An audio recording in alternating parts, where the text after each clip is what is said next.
Welcome to the Faith and Feelings podcast.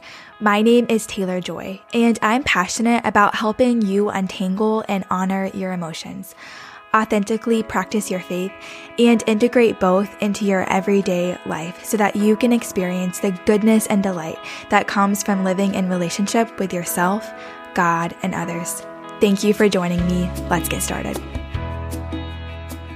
Have you ever longed to be seen and known as the person you truly are? To share anything with someone, knowing that you'll be understood, accepted, and validated?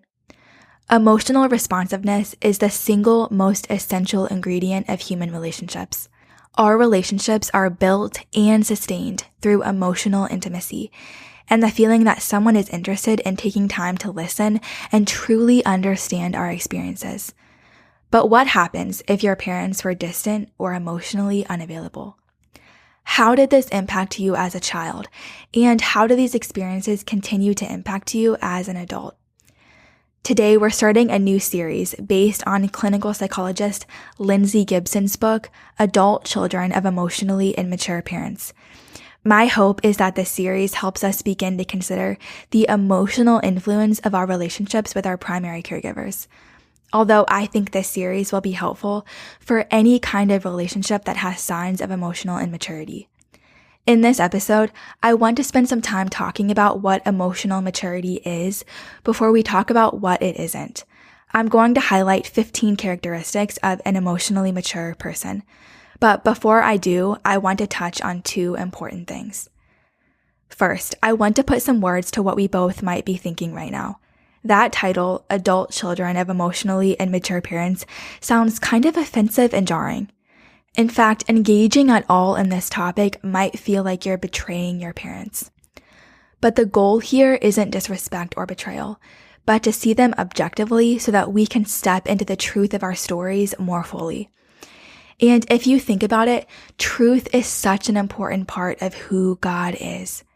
God is always speaking the truth in love, and the story of the Bible tells us the truth of our brokenness with unflinching honesty.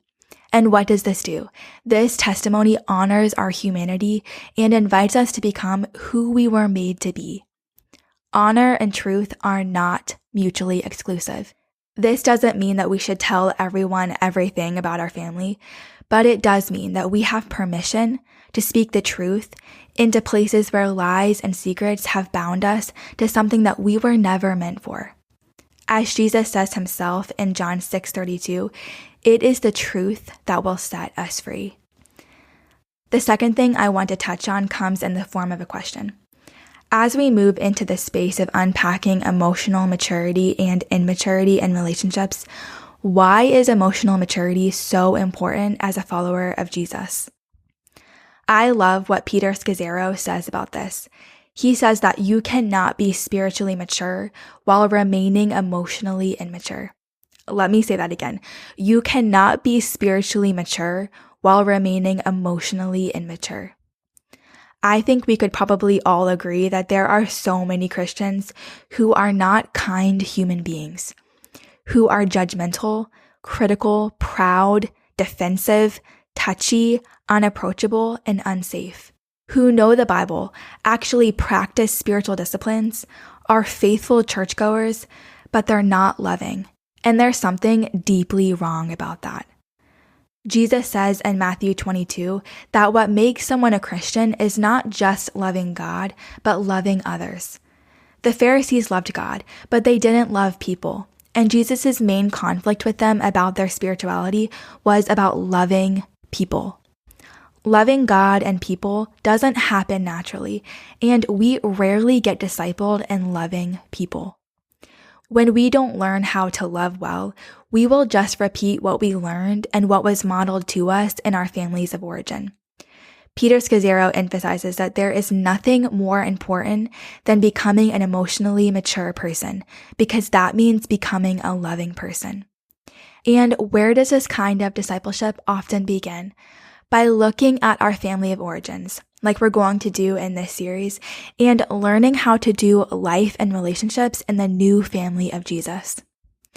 This work is weightier, deeper, and more important than we think. It's part of the story of transformation, of moving from one family to the next and learning to live as adopted sons and daughters in the kingdom of God. Emotional maturity is a deeply spiritual issue. So let's talk about it. What exactly is it? What are some signs of an emotionally mature person? For the rest of our time together, I'm going to highlight 15 characteristics of an emotionally mature person. These characteristics are taken from the last chapter of Lindsay Gibson's book. So let's jump into number 1. Number 1, they work with reality rather than fighting against it. Although they'll work to change what they don't like, emotionally mature people acknowledge reality on its own terms. They see problems and try to fix them instead of overreacting with a fixation on how things should be. If changes aren't possible, they find a way to make the best of what they've got. I'd also add here that emotionally mature people embrace the reality of their limits. They know realistically what they can and cannot do, and they are comfortable and confident in their yeses and nos. Number 2, they can think and feel at the same time. If someone is emotionally mature, it means they can be reasoned with because they can think even when they are upset. Because they can feel and think at the same time, you can easily work things out with them. They don't lose their ability to see another perspective just because they aren't getting what they want. They also don't lose track of emotional factors when addressing a problem. They have the capacity for balanced and thoughtful reflection, even in stressful situations. Number 3, their consistency makes them reliable. Emotionally mature people have an integrated sense of self. This means that they have a unity within themselves of thought, emotion, and action. Because of their internal integration, they won't surprise you by unexpected inconsistencies. In other words, you can count on them to be basically the same person across different situations. They have a strong sense of self and inner direction. This inner consistency makes them a reliable custodian of your trust. Number 4, they don't take everything personally. Emotionally mature people are realistic enough to not be offended easily, and they can also laugh at themselves and their mistakes. They aren't perfectionistic and see themselves and others as fallible human beings, doing the best they can. If someone is emotionally mature, they understand that we all say things we regret. If you say you misspoke, they won't immediately begin investigating to uncover any potential unconscious negativity towards them. They see your mistake as it is, a mistake, not a rejection.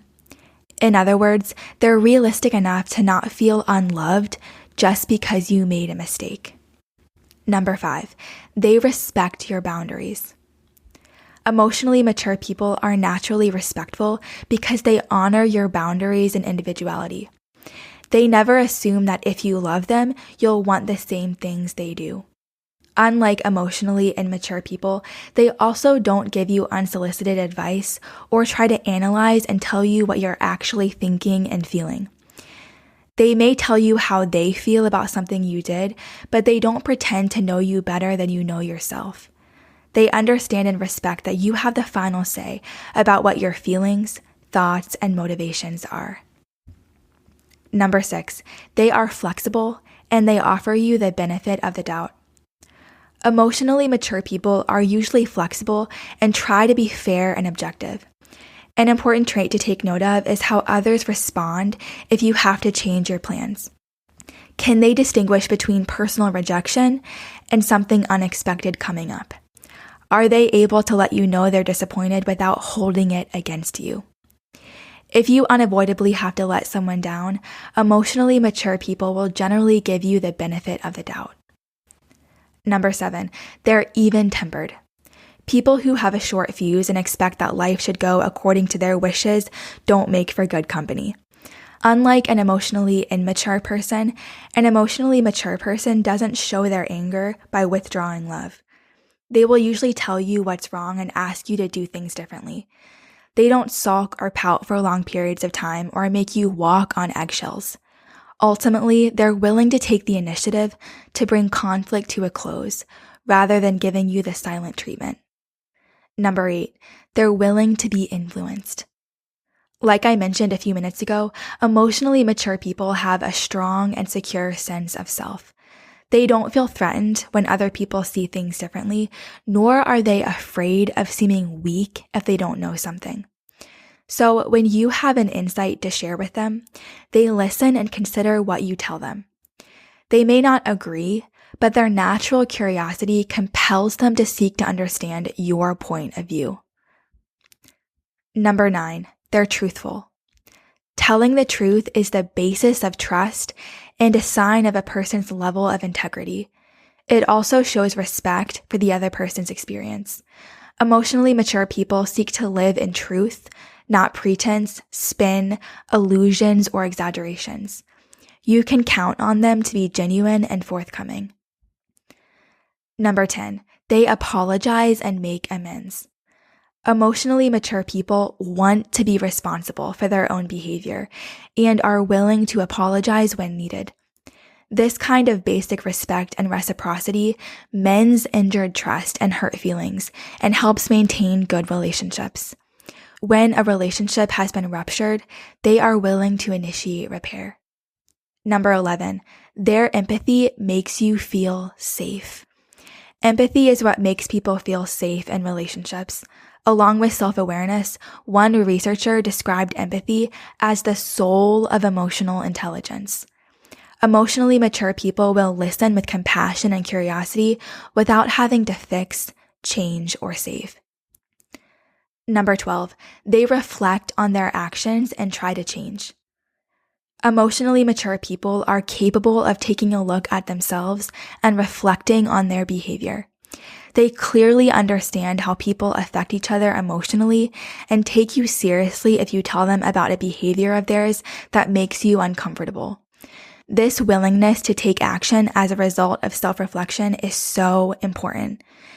It isn't enough to just say the right things or apologize. Change is demonstrated in the follow-through. Number 13, they make you feel seen and understood. In other words, they are truly interested in your inner experience. Instead of feeling strange for having certain feelings, you feel understood because the other person resonates with what you're talking about on an emotional level. They are genuinely curious about your history and enjoy getting to know you. They also remember things you've told them and are likely to reference that information in future conversations. They like your individuality and are fascinated by the ways in which you're different from them. They often reference your strengths and sometimes seem to know you better than you know yourself. In this environment of warmth and acceptance, you often find yourself sharing things you hadn't planned to. Emotionally mature people also don't pull away when you're distressed. They aren't afraid of your difficult emotions and like learning about the things you want to tell them. Number 14, they like to comfort and be comforted. Emotionally mature, responsive people have an emotional engagement instinct that works smoothly. They like to connect and they naturally give and receive comfort under stressful conditions. They freely ask for help when needed. Number 15, this is the last one. They can laugh and be playful, and they are enjoyable to be around. Emotionally mature people have a good sense of humor. They can engage in light-hearted play and are fun to be around. They aren't always happy, but they seem to be able to enjoy both the small and big things of life. And that's 15 characteristics of an emotionally mature person. Why did I share this list? Here's why. Because I wanted us to see that emotional maturity is a process that is learned over a lifetime. It takes hard work, and it is often experientially learned by being in relationship with people who model it to us. With that in mind, a question to consider as we close. Why are so many parents today emotionally immature? Many of my clients share painful stories that reflect the emotional immaturity of their parents. Why is this? One of the things that Lindsay Gibson points out is that emotionally immature parents were often shut down as children. They had to shut down their deepest feelings in order to be acceptable to their own parents. It's possible that many immature people weren't allowed to explore and express their feelings and thoughts enough to develop a strong sense of self. And if you don't have a basic sense of who you are as a person, you can't learn how to emotionally engage with other people at a deep level. Emotional immaturity is often a generational pattern in families that can be broken by someone who leans into their own process of healing and growth. And my hope is that this podcast series can be a tool for this journey. I'm so grateful that you listened to today's episode.